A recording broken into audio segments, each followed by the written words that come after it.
Unit 2, Lesson 4, Transformations Part 2. So today we're going to look at a few more types of functions. Right now you guys are very comfortable with the base graph of a quadratic function. Okay, today we're going to look at the cubic function and the square root function. So the cubic function has a base graph that's y equals x cubed. So we're going to go ahead and fill in the table of values.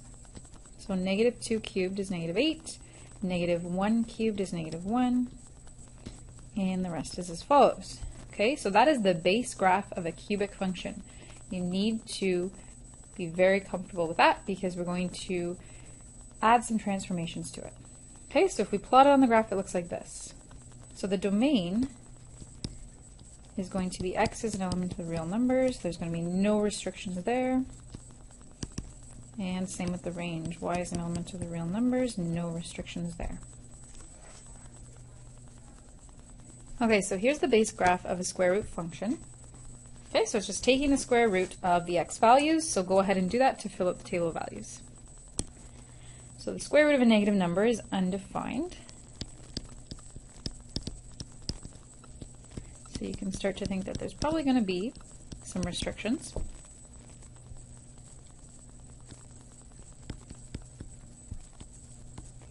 Okay, now if we plot this base graph, it's going to look like this. Okay, so our domain is going to be x is an element of the real numbers as long as x is greater or equal to 0. And our range is going to be y is an element of the real numbers as long as the y values are greater or equal to 0.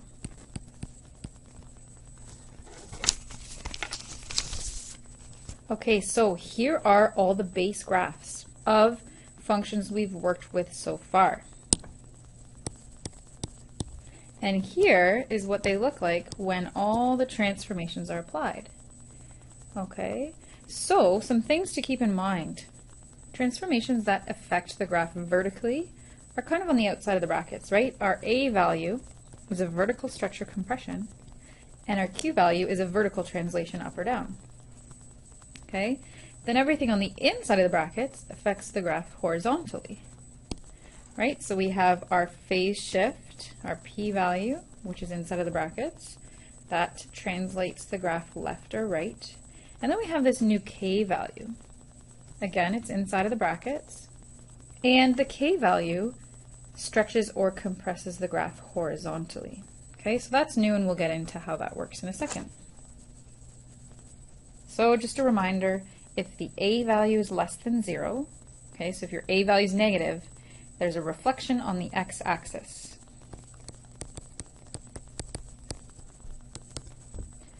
Okay, then our A value also gives you either a stretch or compression vertically. So if A is greater than 1, it's a vertical stretch.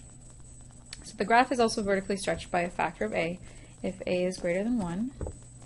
And it's vertically compressed by a factor of A if A is a fraction. So if A is between 0 and 1. Okay? So the K value is new. So when the K value is negative or less than 0, your graph is reflected on the y-axis.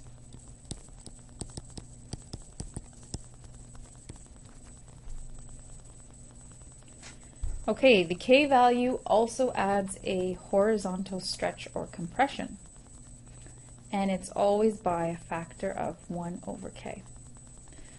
So the graph is also horizontally stretched by a factor of 1 over K if K is between 0 and 1.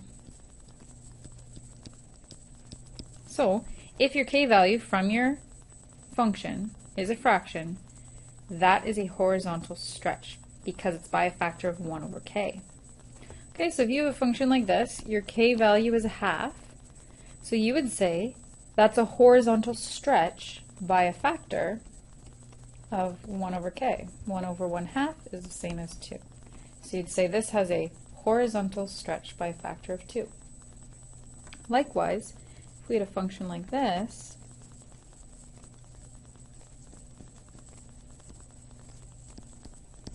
your K value is 2, so you would say This is a horizontal compression by a factor of 1 over k, so that's by a factor of 1/2. So this guy has a horizontal compression by 1/2, and that's if ever k is greater than 1. So to summarize, if your k value from the equation is a fraction, it's a horizontal stretch. If your k value is a whole number, it's a horizontal compression. And it's always by 1 over k. Just stick your k value in the denominator, and that's what it's horizontally stretched or compressed by. Okay, now our p value, this is review. Okay, if p is greater than 0, then it's translated left by the value of p, right? So if it's a positive number inside of the brackets, you're actually going left.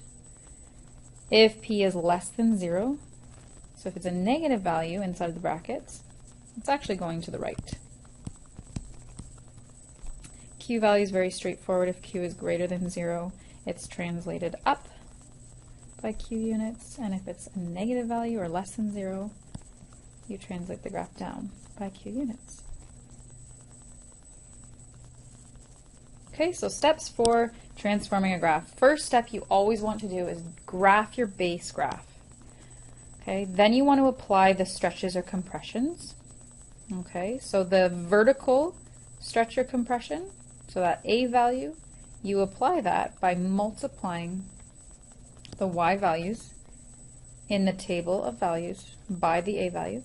Then, if there's a k value, to deal with a horizontal stretch or compression, you divide the x values by k.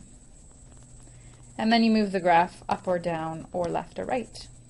Okay, and you end with stating the domain and range. So I'm going to quickly go through some examples that show you how to carry out all these steps. So example 1, we need to graph this function here.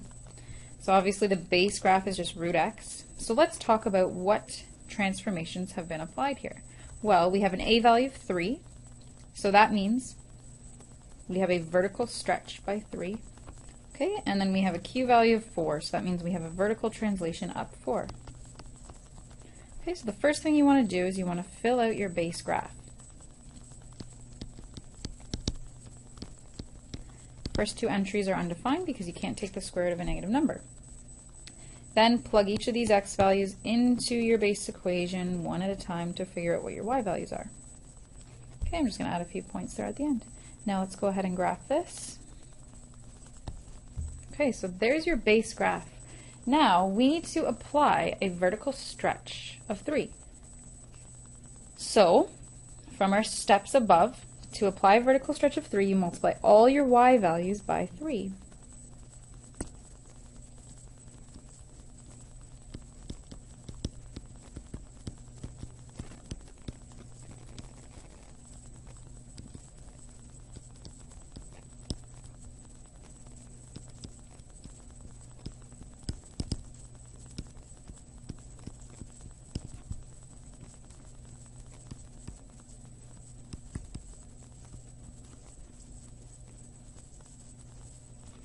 Okay, let's graph this now.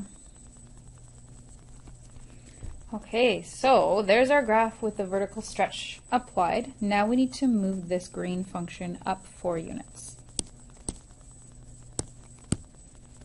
So take each point and move them up 4. Okay, so that red graph is our final transformed graph.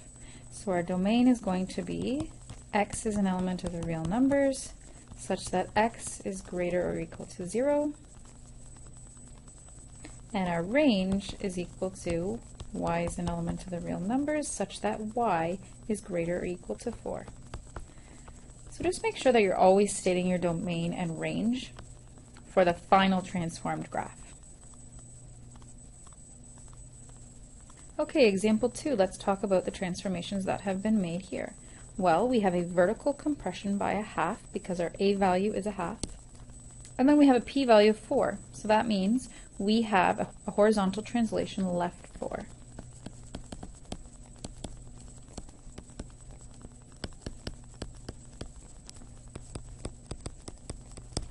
Okay, let's go ahead and graph it. So the first thing we need to do is fill out our table of values for our base graph. So -2 cubed is -8, -1 cubed is -1, and 0, 1, and 8 respectively. Okay, let's add our vertical compression. So to apply a vertical compression of a half, I'm going to divide all my y values by 2.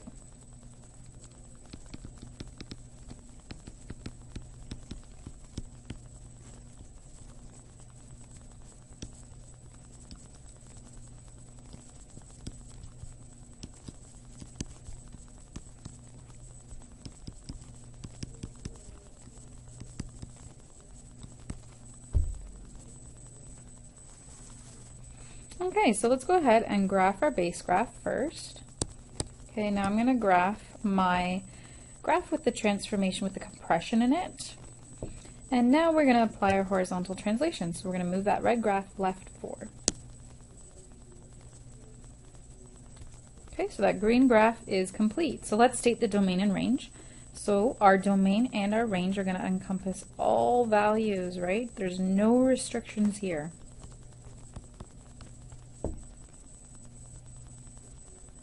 Okay, example 3. Describe the transformations that are applied to the graph y equals x cubed to obtain the graph of y equals 1/2 x plus 7 cubed minus 6.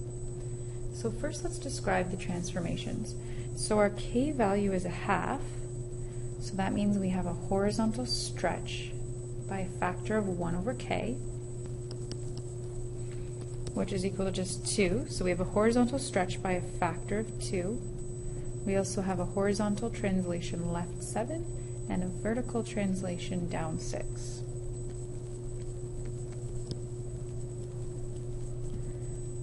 Okay, so let's go ahead and graph this. So we're going to start with our base graph.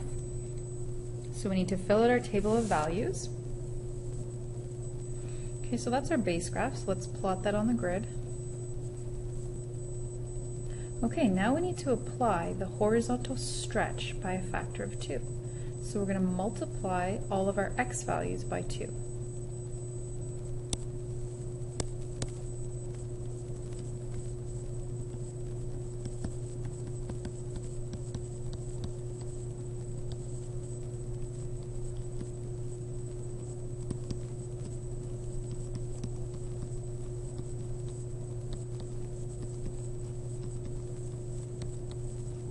Okay, and let's go ahead and plot this.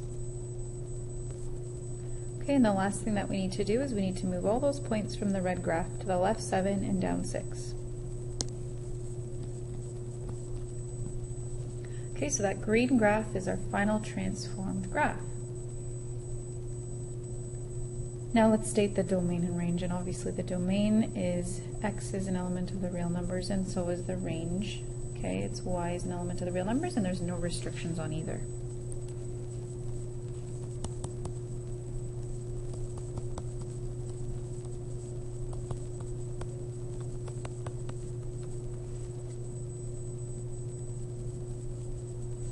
Okay, example 4. So let's describe the transformations. So first we have a vertical stretch by 3 because of that a value. Then we have a horizontal compression by a factor of 1 over k. Our k value is 2.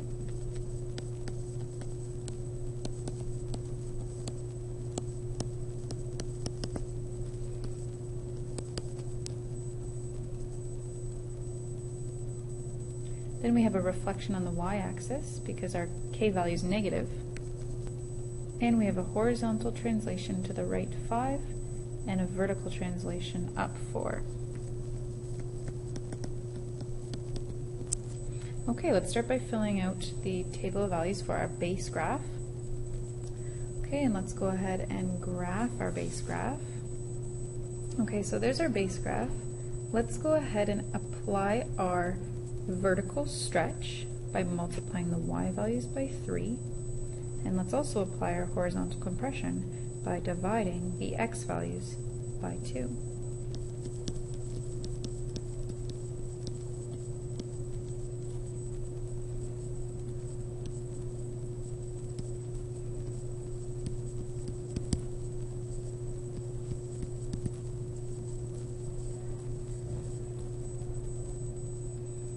and our horizontal compression by half, so that means we're going to divide our x values by 2.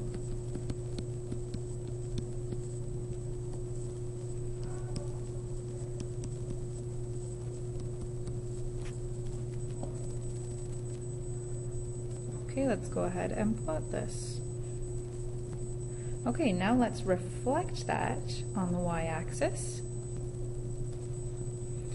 And finally, let's move that graph to the right 5 and up 4.